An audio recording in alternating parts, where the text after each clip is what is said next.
I think it would probably blown Elvis's mind. But what I think really would is that Elvis thought he was going to be forgotten. He didn't think he would be remembered, especially this far into the future and everything. And so friends were always telling him, that yeah, people are going to remember you. I mean, Oh, it's that's so that's sad that he thought that. yeah. Well, whenever Mindy Miller, one of his last girlfriends, who will be on the show later, she said that they were driving up to a concert of his, and all of these packed cars in the parking lot and all that, and they're driving up to this big Astrodome-looking place, and he said, "I can't believe this many people want to still hear me sing." He Right. was so shocked. Well, that's like Cliff Gleaves. He was upstairs at Elvis's suite when he had first seen the Astrodome.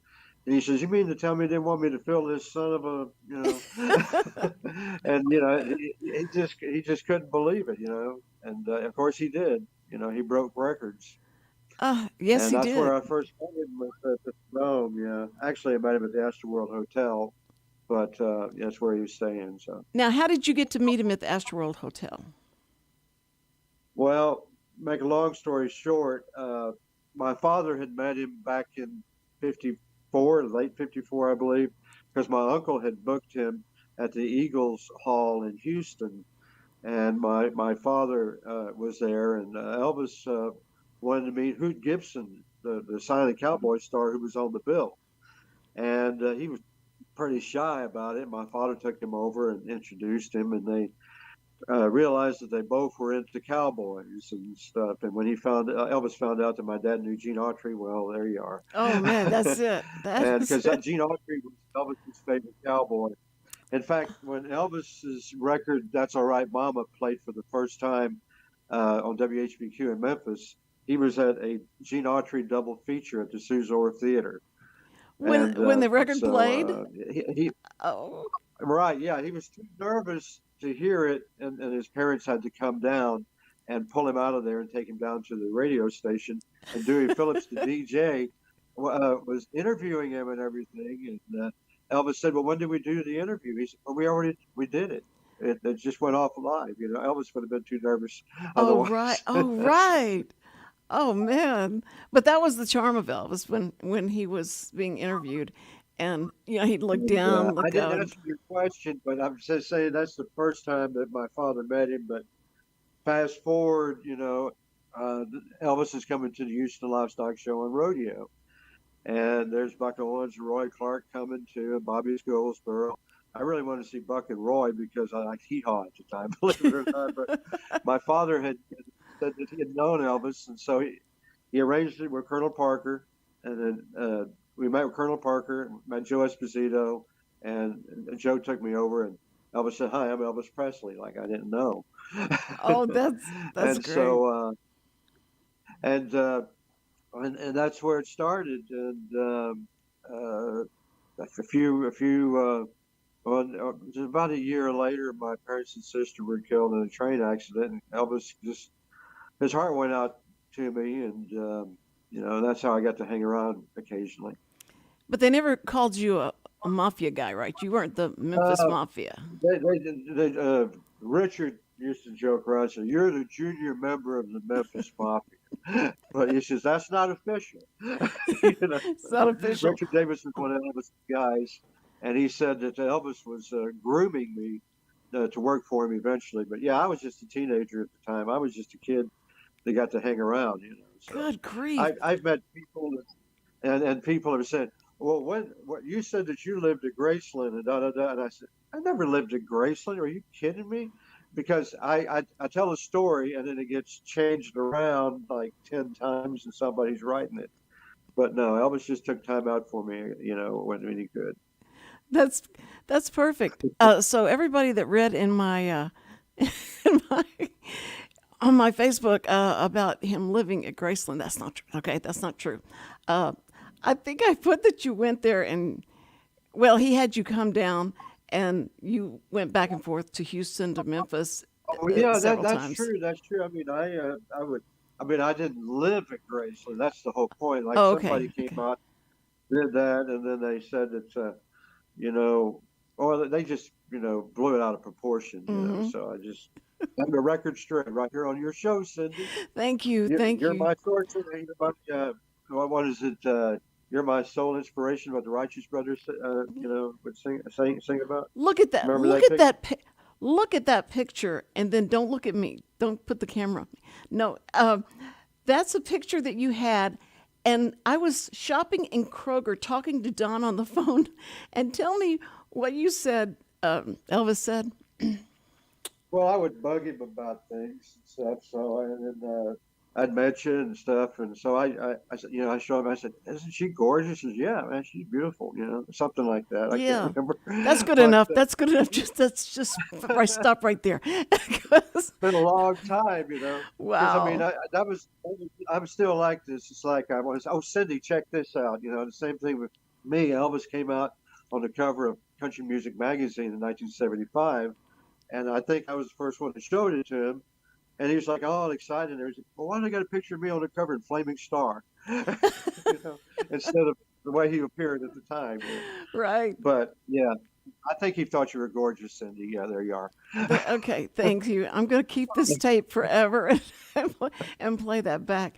That what's so funny is I didn't know where that picture was, and it was a publicity picture that someone took when I was getting ready to record. They took a picture of that, and then you said you asked Channel 13 for it. Well, Is yeah, that where you got? I admired you and Dave Ward a lot. And so I just asked, I guess, publicity department for a couple of pictures. Dave signed one for me, and I got that one with you. So, That's so sweet. Richard, are you impressed? Okay, he shrugged his shoulders. hi, Richard. At least he's listening. but anyway, so that made my whole life year. So I appreciate so much the conversations we would have while I was shopping at Kroger, because I was always at Kroger when we talked. And you tell me all these There's a plug stories. right there. Well, I'll tell you, you told me so many stories. I can't even repeat on the air, but they were so extremely bonding with Elvis and all the celebrities that you've met. So you had a different, eyewitness view of Elvis, and it was a caring and warm and funny guy. And I think a lot of us that have watched all the movies, watched all the concerts and him on Ed Sullivan and all that. And then for him to do that 68 special Oh was yeah, totally mind-blowing. yeah. That's the very first. I'd seen a couple of his movies, like when I was a kid, but they made a big thing about uh, Elvis, Elvis, NBC, and then you'd see a little promo, and he's like, uh-huh, or if you're looking for trouble, Oh, and so yes. yeah, that was December '68. I remember that's the very first time I saw him perform. Of course, it was on television, and Anne Margaret had a special coming up too, who I love, and then she was on the cover TV guide that week. I still have it, Well, and yeah, but the Colonel, and I got something of the Colonel I want to show you too. okay. The Colonel wanted Elvis to come out like in the movie. That's all true, and do 26 Christmas songs. 26. And so he Oh, wanted to be, like a mammoth Christmas thing, beating Bing Crosby and Andy Williams and all of that. So, he wanted to make those sales of Elvis's Christmas album, that he had done in 1957. So, 1957. Oh, great. well, yeah, he was still plugging along with that, but, Mm-hmm. and then he met with Steve Bender, who's a really cool guy. And he said, where do you think my career is? And pretty much is like nowhere. But we can do something about it. And so with his team, they put together a great special that to this day is a classic. I mean, put him into black leather, and he killed it. Well, what's funny is because Steve Ender had said that they had to do something with the Colonel because he was pressing and thinking they were going to do this Christmas show, and that Bob Finkel, is it Yes. Bob Finkel, kept Colonel Parker busy by taking him and whining and dining him, and gambling because he loved to gamble, and kept him busy while they put together this award-winning, had nothing to do with the Colonel project, and Colonel Parker was so upset about it. After it became like number one of everything, he then took credit for it. Was that pretty much? Well, yeah, I think that's pretty safe to say. And he never called Steve Bender. He called him Bendel. Which really got to him, yeah. Yeah, and I said, I see. I don't know. I don't know if I can say this, or not, but I'm going to keep the language clean. Don't worry, Dick. Okay. But it's just like he told Elvis he didn't want him to do that song, "If I Could Dream," and he left, and I think Steve was a little disappointed, and he said, "I don't care what the OSOB says." So That's yeah. awesome. Well, that movie But did. anyway, if Elvis had just put his foot down more. Yes, I mean, because that movie did make him, and that movie made Bender, the new movie, made Bender such a hero to everybody because it's like he was not going to let the Colonel dictate what they were going to do with Elvis because he knew that Elvis had it with the movies, he'd had it with all that stuff, and that he was going to try and bring him into like today. But the Dream song was so interesting, how that affected him and how badly he wanted to do that type of song. And that was just, what was it, right before Martin Luther King was assassinated, or was it after? It was right after Martin Luther King was in April 4th, 1968 in Memphis, of course, Elvis's hometown, and then it was Bobby Kennedy in June. I mean, that had just Had happened happened, while yeah. they were shooting the special. And Oh, of course, right after Bobby was shot, that's when the song was written, and it was specifically written for Elvis to sing by W. Earl Brown. And I did interview Earl about that. So that was his assignment: well, write this dynamite song and bring it in tomorrow. And he did. that's He delivered. amazing. That's some of the best songs are written like that fast. But I know that uh, Bill Morris is right. Yeah. Bill Morris is the sheriff, was the sheriff of Memphis, and the mayor of Memphis. So that's his book right there. Here's his book right here. Yeah, he was the That's sheriff and the awesome. mayor of Memphis, and you can see him. There he is in the back. I told you I'd have some props. Yes, you do. Oh, that's great. Because we're going to interview Bill. I called and talked to him on the phone. He's so cute. He's like almost 90 years Uh, old, and he's so cute. And he was talking about uh, Elvis and I were good friends. Elvis went to school with my wife, and we all grew up the same way, so we understood each other, and it was great. And when I brought in James Earl Ray, and because he went and arrested him and brought him to uh, extradite him back to Memphis, and so that must have all played in Elvis's mind when he sang this song. He knew that. All that had happened, how tragic that was. And we started feeling like, at that time, Americans were feeling like this country's coming apart. And we were very, I don't know, it just didn't feel like the same country, and that what's next? Who's next? And that kind of thing. So it's so interesting. I can't wait to talk to Bill Morris. And he is going to be on the 12th of August. And so we'll talk about. oh, Bill is a great guy. He's one of my best friends, and in fact, last time I visited with him, he took me through all his archives and stuff, and Oh, it's just man. amazing. His life is incredible, and it's not just a plug for his book, but I do want everybody to go out and get it because it Right. is amazing. He's an amazing fella, and I'm honored to have him as a friend. And he's doing all this himself too. He's like, you want the book, you got to contact me. Don't Right, contact you, right. contact me. So, but he will be on. And Don, you have introduced me to so many people that I've been able to call and have on the air. And I have to start off with, I'm a friend of Don Nelson, and then they're always like, well, if you're a friend of Don Nelson, you're a Don friend of. Wilson. I mean You Don. mentioned Don Nelson Don. on Oh my 13, word! right? How Nice many? guy. Tallest guy I ever met. It's It's so funny because when I first met you and you said your name Don Wilson, immediately thought of Don Nelson. And so I kept calling you that all through that time when I was over at the other studio and you'd call. So I'm so sorry because I thought I had finished That's all doing that. right. But you have Before I forget, introduced I got me. to show you some stuff I got from Colonel Parker. Okay, okay, sorry. Go ahead. Now everybody's got like little message pads, right? Right. This was the Colonel's. From the desk of Colonel Colonel Tom Tom Parker. Parker, and at the very bottom, this space for message. And that little that little part at the bottom for the message and that big Tom Parker.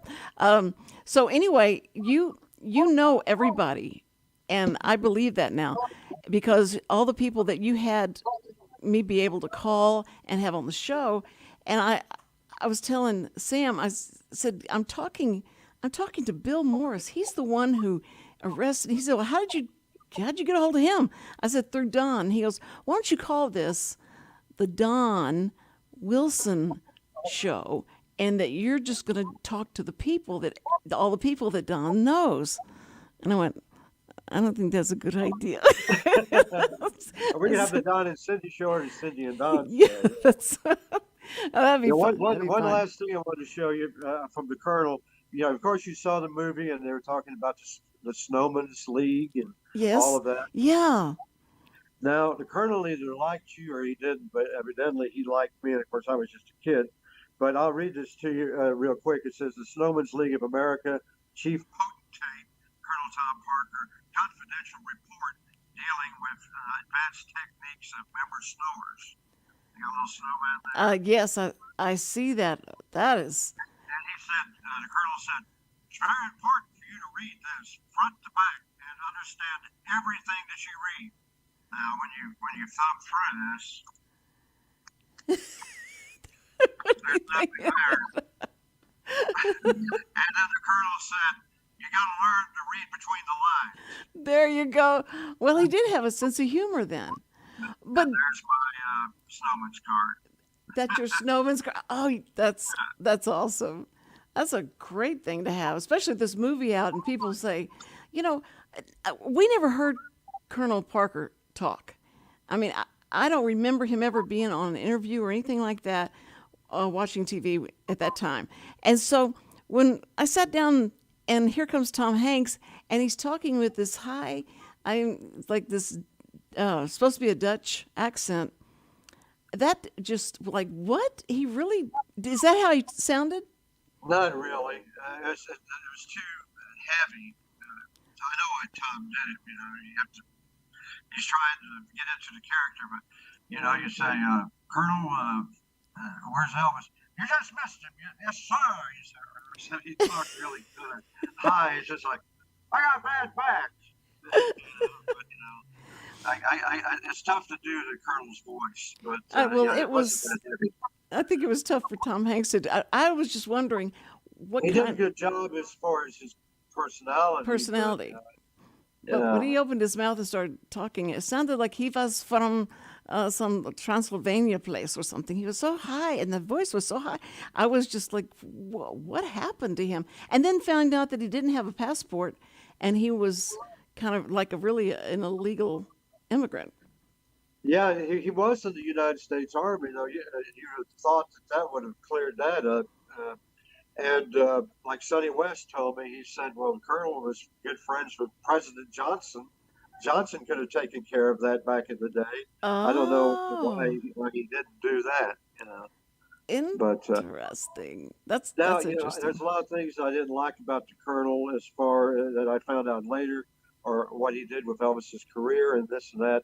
But he did keep his promise that, you know, he would have $1 million in his pocket by the end of the first year, and Right. you know, he'd make him the biggest star in the world. So he kept that promise. But Yeah, but I think he, I agree with him. Elvis had 1 million and he had 3, so it didn't that wasn't fair. It seemed like the whole time, and I don't know how much Colonel Parker took. They said they were going to do it 50-50. So if Elvis had 1 million and he had 1 million, that'd be fine. But it seemed like he kind of squandered Elvis's profits. Is that Well, yeah, because he gambled so much. yes? He never fired him on stage like in the movie, but he did pick on the colonel. Or one night he introduced the colonel in the audience. I have this on tape. He says, "My manager, ladies and gentlemen, Colonel Tom Parker. Or is he? Oh, he's probably out drinking mash and talking trash with Cosby. Ah, oh, very good. He was always gambling That in the kind of casino. Yeah. yeah, that kind of summed him up then. But anyway, there's the people that you think are the most interesting.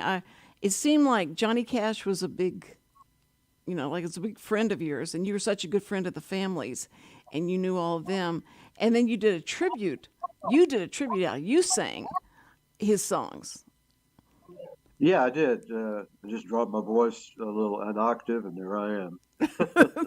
And you did Right. that's and you sent me the song. I never knew Johnny Cash did a song called Cindy I Love You. Did you know that, Oh Richard? yeah. His daughter's name is Cindy. No, I understand. I didn't think it was to me, but I thought that was so funny because Cindy in the 50s, that name was like had so many songs. It was like three different songs written about Cindy, but I didn't know Johnny Cash had done one. And Oh yeah. and then Glenn Campbell was a good friend of yours.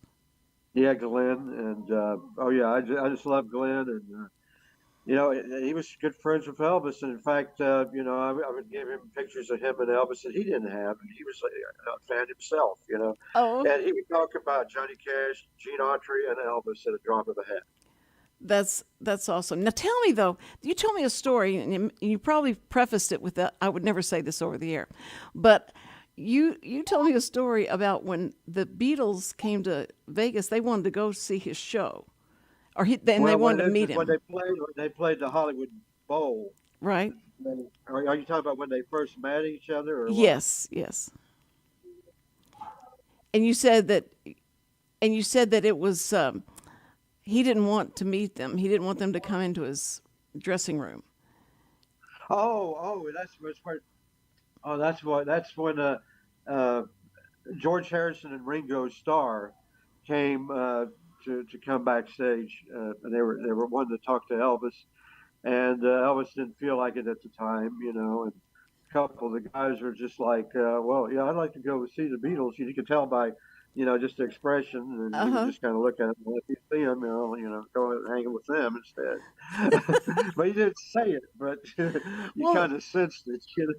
well, I think that But actually, Elvis liked the Beatles. yeah, that's what he had said later in another interview that he says, all this new music that's coming about. I like the Beatles, the Rolling Stones, and so he gave homage to them. But I thought that was so interesting. Like, no, I don't need the Beatles coming into my dressing room. That's fine. And so, but I don't think there wasn't a rivalry or anything between them. I But no, think there that wasn't, and in fact, there was times that he would talk to the Beatles, or at least a couple of them, on the phone occasionally. And it's like George Klein was telling me about one time he was up at Graceland, he just answered the phone, and a disc jockey friend of Elvis's. He said, "Hello," and they said, "Hello, this is John Lennon. Can I speak to Elvis?" And so he got Elvis on the wow, phone. So I don't know what they talked about, but so. I love that. But in the mood in Graceland, whenever you visited there, uh, was those guys were there like all the time? They lived there, the mafia. Well, no, they didn't live there. Now, Richard Davis and Charlie Hodge lived there. There was usually like only two that lived there at the time. Hmm. And Jerry Schilling had lived there at one time. But they had their own homes, and they would just come and hang around with Elvis, when he needed them, but they were close by. Well, did he seem like that he felt better, safer, or more comfortable with having a lot of people around him? Well, each one had their own job for what they did. And in fact, one of their jobs, besides being valet for Elvis, Richard Davis, uh, uh, was his movie stand-in, and he was in charge of getting TV guides for every room in the house that had TV at Elvis's homes. That's an important job, Don. It Don, is. It is. we are coming down to. We just have minutes left, and so I'm gonna have to say goodbye to you because we have to unzoom you. But I wanted to thank you so much, and you know that you're going to be a recurring guest. We have so many people that we need to talk about Oh yeah. that you I want know. to show you this. This was one of Elvis's razors. Richard gave that to me. Oh my It, goodness, it's still got some of Elvis's whiskers in there. So, they're still in there. yep. You could sell that for so much money, Yeah, but and I'm could not use going to. You know, yeah. maybe when I'm 95 or 100. You know. Save some of the whiskers for me. I think that is that's weird, isn't it? Anyway, so I just want to tell you thank you so much, and we're gonna have to say bye bye to you. Well, Love you it's so great much. talking to you face to face, Cindy. I know it is. It's really exciting. I have to come over here and get Richard to call you up and Zoom with you so I can. No, okay. I won't do that, Richard. All We'll right. Bye do it bye. again, huh? You have a great day. You too, Cindy. Bye bye. Bye bye. Man, that was Don Wilson, close friend of Elvis Presley's. Elvis Presley loved this guy. And so, anyway, we're still on, right? And so I could keep talking. But that was fun. And I will have him on because there are just too many celebrities he knows and stories that he knows about celebrities that we've got to find out about. Anyway, so I got to tell you that so I'm on Tuesday, Wednesday, Thursday. So this is our last day on here. Next Tuesday, we'll be replaying the Don Wilson interview. And so if anyone that missed it or you want your friends to see it, it'll be on YouTube. And you can watch it then. You can also watch it on the Lone Star, right, Richard? You want to chime in and help me make sure I don't say the wrong place? Come on, chime in. Oh, he's so shy. Come on, Richard. Don't be shy. What are you doing? Are you taking me out? Am I leaving? Oh, what? You can hear everything that's going over the air, Cindy. You have headphones on. I know. That's what I'm saying. Why aren't you talking to me? I was setting my mic up. Oh. I thought it was like always there, so you could just chime in whenever you wanted to. Everyone who is maybe just listening to this, but a lot of people have seen the signing was not the Cindy Cochran show, not the signing of Cindy show, the Cindy Cochran show. Know Richard real well, and he's like such an incredible guy, and it's so much fun to be back with him because we were separated for how long? 6 years, 5 years. I don't know. Time flies. It was long time, but we just dropped right back into like it would never happen. I was late the first day. It was so it worked out. It worked out well, and I haven't given you everything you need from me and all that. So I appreciate you, Richard. Thank you. Go ahead and tell them where else they can see this on Tuesday. Well, it would be on Lone Star, irlonestar.com. IR, Internet Radio, LoneStar.com, and it'll be there. But anytime you want to see something live, you go to YouTube on Tuesday, Wednesday, and Thursday normally, and you'll see the program live. Now, next Tuesday, I've got Elvis's nurse. Her name is Tish Henley. She'll be on. And then Thursday, we're going to finally have Phyllis Ledbetter, my friend of over 50 years, and we're going to talk about and gossip and exchange stories and stuff. So she'll be on, and she has seen the Elvis movie 5 times, so I wanted to get someone that really loved that movie and tell us why. Because when I have Mindy Miller on, his girlfriend, she has a different take on the movie. So anyway, I'm so excited about you guys being here, and thank you so much for listening. And we will be back live next Wednesday. All right, I'll see you. Bye-bye. Take care.